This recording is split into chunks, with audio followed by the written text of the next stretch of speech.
Hello, I'm Terence Vinson, candidate for State Representative, House District 2. I currently serve as the president of the Caddo Parish School Board. In addition to that, I serve as the Department Chair of Education at Southern University Shreveport. With my background experience being a state employee for the last 15 years, I'm uniquely qualified to step in day one to serve as your next state representative of House District 2.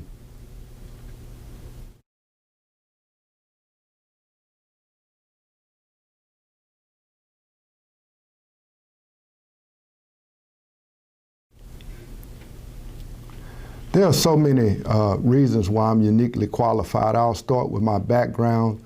I'm formally educated. I received my undergraduate master's plus 30 from Northwestern State University.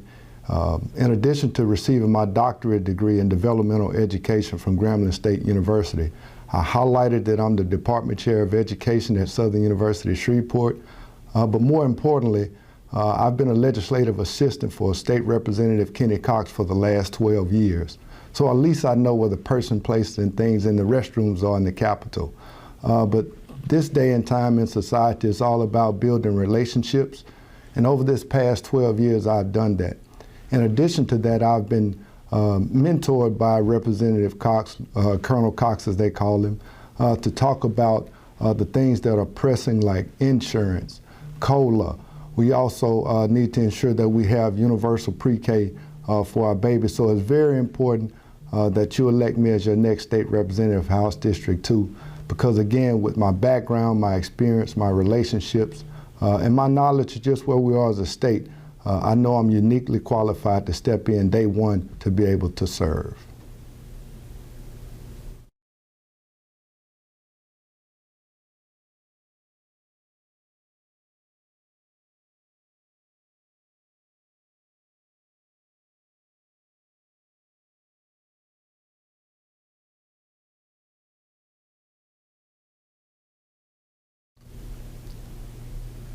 Well, I think it's very important that the state understands that in Northwest Louisiana, we're not in Texas.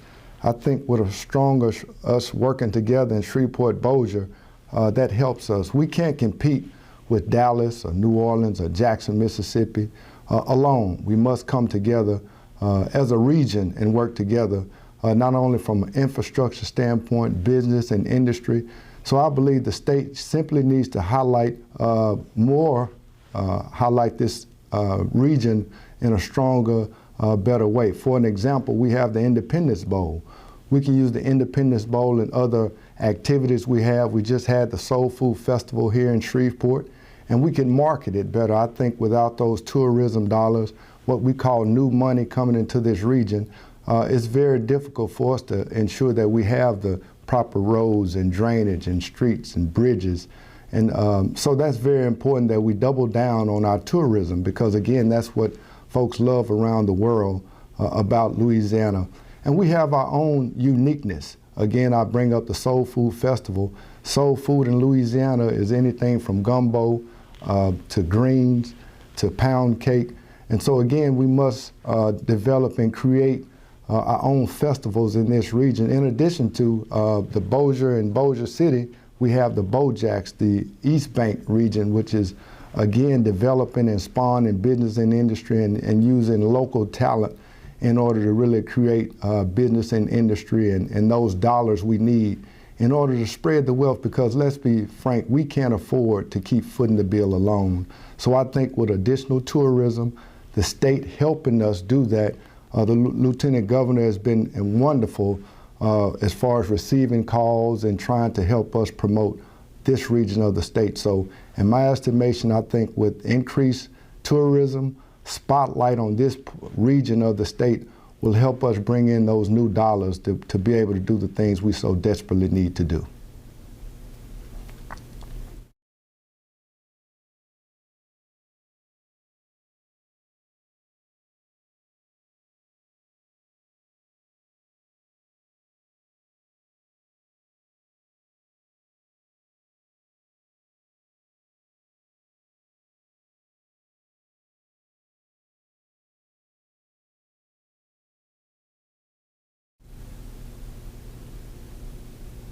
Again, I go back to the tourism. I think with those new dollars coming in, we think about many of us run to Texas and Jackson, Mississippi, and other places throughout the country, and we're footing the bill for those regions and those states. Well, we have to do the same thing again with bringing in new funds from outside the state. In addition to that, I mentioned partnerships. It's important to work with our federal delegation because we know that about nearly $50 billion is coming in from the federal government. So we must ensure that we're building those relationships to ensure we can capitalize on those dollars. This time in our political season is all about relationships, having folks with integrity, knowing that you can trust them, reaching across the aisle and not have those relationships. Again, we must double down and not look over those dollars that are basically coming from the federal government. So creating a unique plan, a phased-in plan whereby we can't solve every problem at once, but let's go with priority one, priority two, and move down the line from there. Again, leveraging those dollars with our state resources, increasing our revenue with outside dollars, in addition to matching that with some of those federal dollars that will be coming in through the Biden administration.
Hey, look, as we know, many states utilize this mechanism with no income tax in order to draw in not only retirees, but just other folks in general who want to move into that particular state. Like our neighbors, I know Texas subscribes to that formula. But we must understand that when we take out sales tax, I believe sales tax makes up like 54% of the state budget. Well, you got to understand that when you take something out, then you have to put something back in. And so us working, I think it is at least a conversation needs to be had in reference to that, because again, we go back to we do need more people coming into this state. And if that's going to attract, if we can prove working with the budget office that it could possibly bring in more individuals to this state, because as we know, when folks move in, they spend money, they buy homes, and they homestead, hopefully, and that would help us in the long run. And that's what we're looking at, not just the future, not just right now, but the years to come, because obviously we want our children and our grandchildren to come back to this state. So it is a conversation that is definitely worthy to be had, but again, we just have to be realistic to say we still want police, we still want fire, and increase our roads and improve our roads and bridges and so forth. So if we remove those, how will we do those particular things that, again, that need to be done ASAP? And so, again, we must remember that if we remove those sales tax and income tax, then we have to fill the budget in some way. But again, I believe with capitalizing on our tourism and the great state and our natural resources that we have, then we can work through these challenges.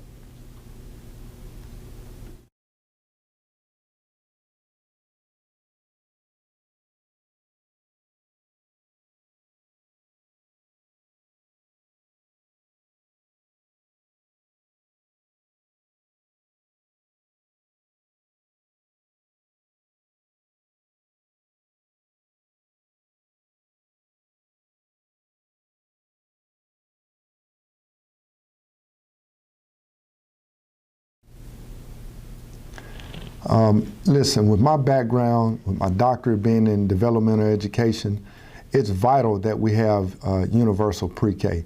As we know, some students from disadvantaged backgrounds, there's a 5 million word gap.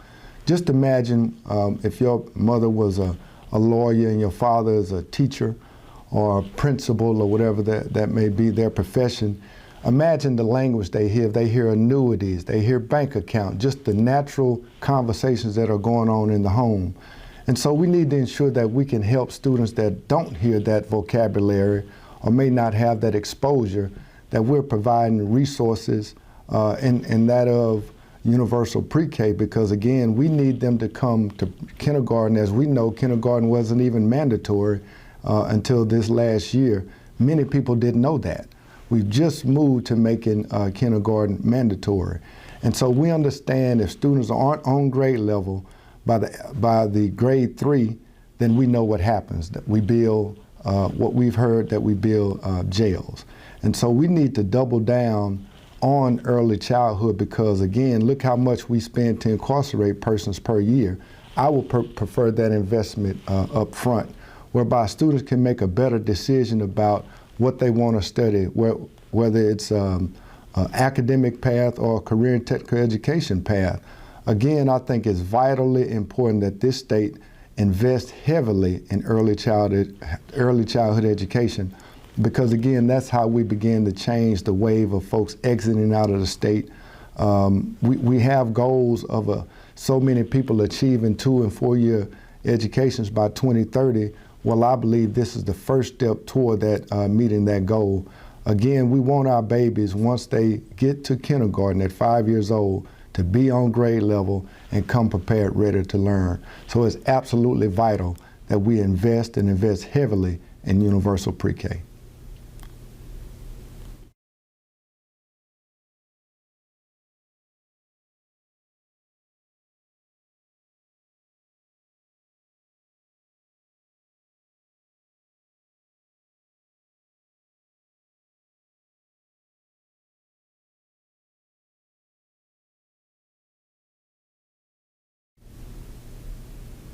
Well, in this regard, Louisiana has made tremendous steps investing in the Louisiana Technical and Community College system, working with Jumpstart.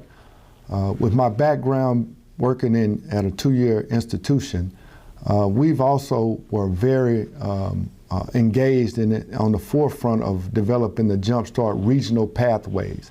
I believe that students need to make a decision prior to getting to high school, quite frankly. In Germany, when students get to the 8th grade, they decide if they want an academic path or career and technical education path. But it's flexible, whereby if they choose to change their minds, they can. And so it's important that we ensure that students in high school are piquing their interest. For an example, I work with Representative Kenny Cox to push dual enrollment down to the 9th grade. This enables students to achieve associate degrees or be trained in a career field, which is so very important. So I believe if we began to train more of our students in high school to be ready to go to the workforce. We had a meeting with a company on yesterday. The superintendent and I had a meeting with the company that's here from Houston. They need 80 workers today. And so it's important that we train students whereby they can make a decision. And we can pair that with working with companies to show them that we also have a trained workforce, not whereby and not an aging trained workforce, a workforce that's young and youthful and has that physical ability to go out and execute the work.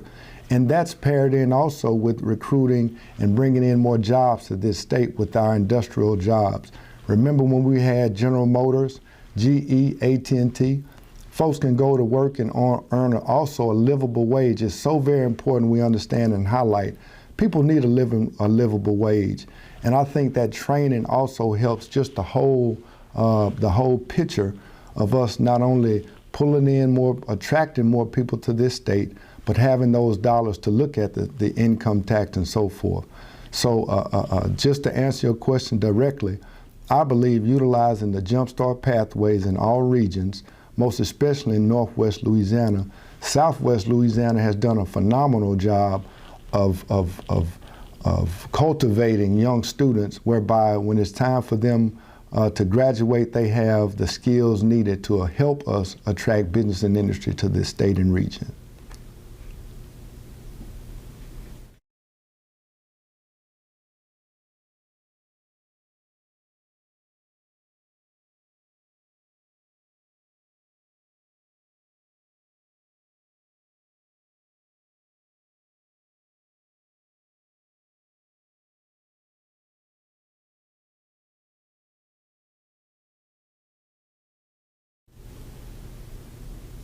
I think we're in a time and season where no matter what your political affiliation is, we understand in this part of the state in Northwest Louisiana that we have to work together.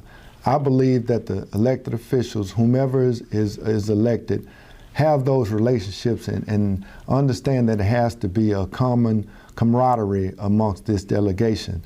If not, we'll continue to lose the game. I'll tell you, let's look at our roads and our bridges. I mean, if we don't work together, it just won't happen. And I don't mean just in Shreveport. I mean in Northwest Louisiana, Shreveport, Bossier in general, because as I've said earlier, we cannot compete with the other states alone. If we work together, this region, Shreveport, Bossier, and our surrounding small towns as well, I think we'll do better. Again, I plan to not only have town hall meetings with constituents, but also regular meetings with the delegation. It's important that we work together. We won't always agree on everything, but I think those common interests, those things that we know we need, training, a trained workforce, better tourism, economic development in this area, then again, we all win. Because again, we're all in the pot, just like gumbo together. And so we all need to ensure that we can do this work together where everybody wins and get a little piece of the pie.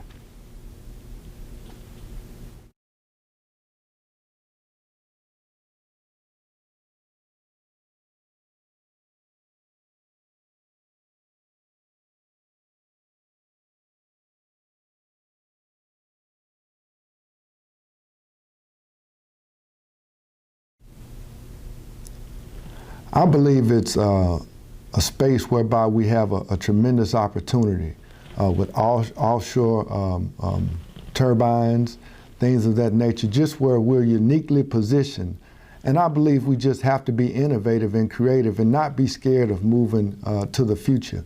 But at the same time, we don't want to look over folks who are in this industry. As we know, oil and gas is important to this state. And so we don't just want to turn our backs on. So I believe a phased approach whereby we allow companies to come in and work together, just like our insurance crisis that we're going through right now, allow business and industry to come and help us solve those problems. Let's face it, we come from many different backgrounds, from law to education, and we may not be so versed in that. So I believe bringing business and industry to the table and having somewhat of a public-private partnership, MOU as we call it, in my sector of work, to help us solve these problems. And again, they can almost not regulate, but that's the word that comes to mind. They can work these problems out whereby everybody wins as best as possible. But I would say we just need to move forward and not be afraid of the future, because again, this is the world we live in. And with the rise in temperature we've been facing for 2 weeks of 100 degrees, we have to understand that something's going on in our world, and we want to ensure that we're protecting this world and our state for years to come for our children and grandchildren and great-grandchildren. So it is important to have a balance. Because we have to protect our workers who are earning a living, who have helped this state grow for so many years, but in addition to that, not be afraid of the future, because this is the innovative and creative thinking we need.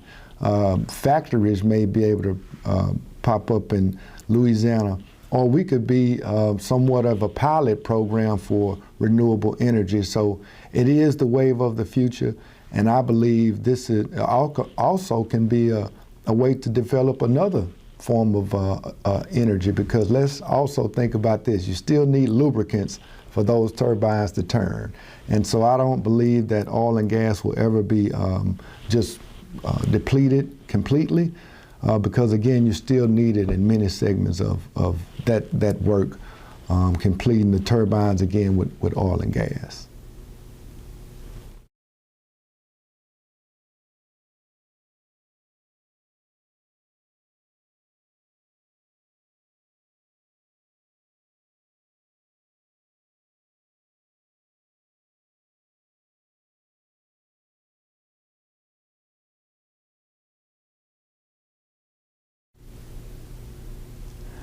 Well, I think the state plays some part with developing general laws, or say, for an example, I know it went from 3 years, I believe, to 18 months, whereby if you didn't pay your property taxes, that someone could come in and pay the taxes and get the property.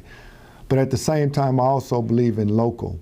I believe if we could give that local control to each municipality and let them make the decision, then folks won't say people in Baton Rouge are making decisions for me at home. For an example, things are different. We have rural places in this parish whereby they're taking care of their property well. I'm a hunter myself and a fisherman. So I understand in different parts of this state, the rules may be different. So we can't just have one blanket statement because we live in an urban area, or we live in Shreveport or Bossier, that the folks in Benton or Plain Dealing won't be affected.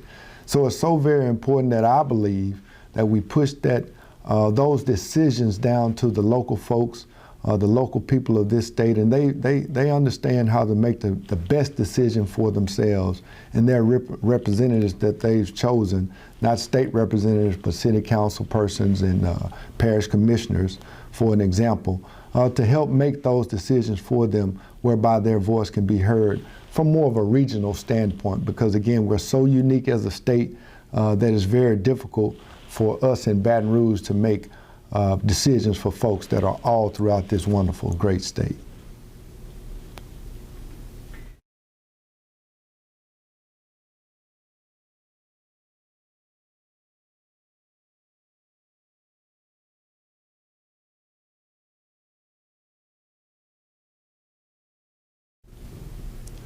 Yes, I ask you to meet me at the polls October 14th and vote for Terence Vinson, number 57 on your ballot, to be your next state representative, House District 2. I say meet because that's the acronym for our platform. The M is a stronger medical corridor in Northwest Louisiana. We have to ensure that we double down on our research and development. It's important. My mother was sick recently and had an illness. No hospital in Louisiana could perform or provide the treatment she needed. We had to go to Dallas, Texas. That's so unfortunate. Luckily, we were blessed enough to have the resources needed for food and housing. Everybody doesn't have that in this region, so it's important and vital that we double down on research and development. And we know the medical sector is so vital to this region. That's also a part of our growth in this area. E, education, early childhood, 2-year education, and 2- and 4-year institutions. But obviously, I love the career and technical education aspect of the 2-year sector, because we do need a trained workforce. E, economic development, that's tied in with the industrial jobs. We definitely want to, again, train folks whereby we can attract more business and industry into this state. And the T is for transportation. And again, it helps with tourism. We want to complete the high-speed passenger rail from here to Dallas and here to Atlanta, again, to attract more people into this state. If we take the 5 biggest, largest events that we have in this area, we'll use the Independence Bowl for an example, and not only promote the Independence Bowl, but promote these wonderful restaurants and pubs that we have in this city. I think it will help promote our business and industry, tied in with our partners in the city and in the commissioner's office. And so again, I think, I need you to meet me at the polls October 14th to elect me as your next state representative of House District 2. Thank you so very much.